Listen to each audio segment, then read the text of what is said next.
listen,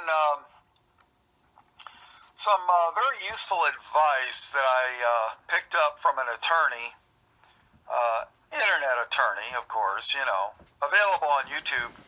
I recently found out that, well, let's just say this. If the police ever want to come into your house, if they have a warrant, make them break the door down. Don't let them in. I mean, I know that from personal experience. But, long story.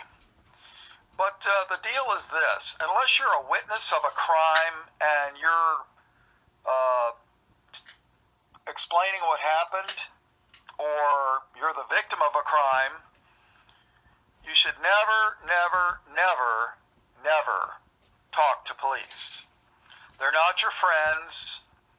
And just remember, corrupt politicians are not going to hire honest police, because honest police would arrest corrupt politicians. So if they haul you in and or call you in and say, hey, we'd like to talk to you and ask you a few questions, the answer is, well, you can't even plead the Fifth anymore.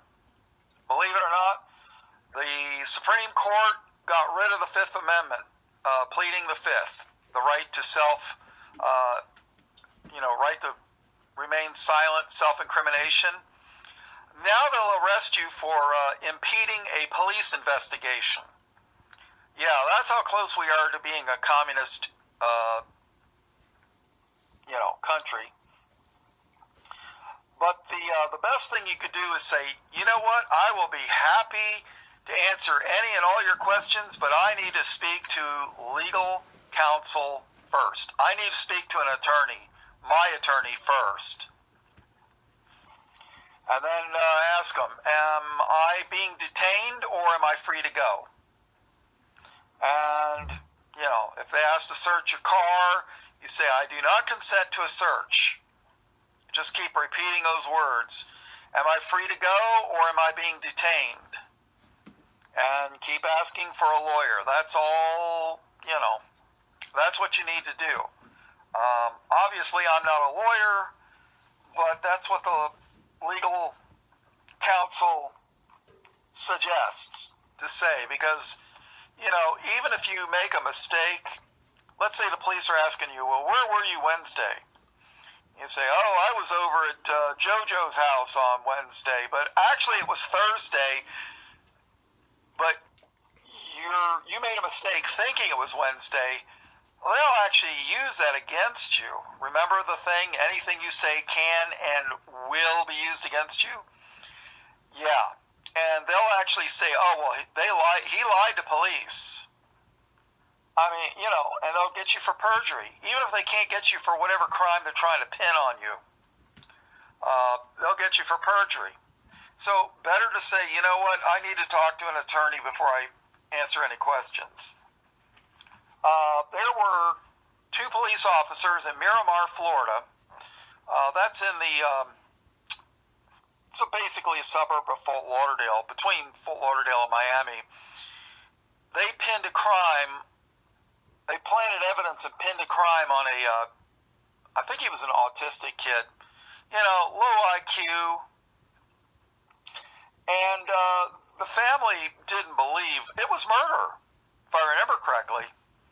And the family, they didn't believe it. And they spent years hiring attorneys and forensic experts. And finally they proved that the kid did not do the crime. He served 19 years in prison. And guess what? The one cop, he retired and collected his pension. Nothing ever happens to them. They can kill you and nothing happens to them. I mean, it's just unbelievable. Oh, he got fired. Well, big whoop-de-doo. He got fired for the city police department. Now he goes and works for the county police department. That's how it works. Police are not your friends. Keep that in mind. No, I do not consent to any searches. Am I being detained or am I free to go? And I would need to speak to an attorney, my attorney, before I answer any questions. Three very important phrases to know. So keep that in mind. And obviously, I'm not an attorney. This is not legal advice, but this is what I've been gleaning from attorneys who give advice to people. So keep that in mind. All glory to Jesus. Amen.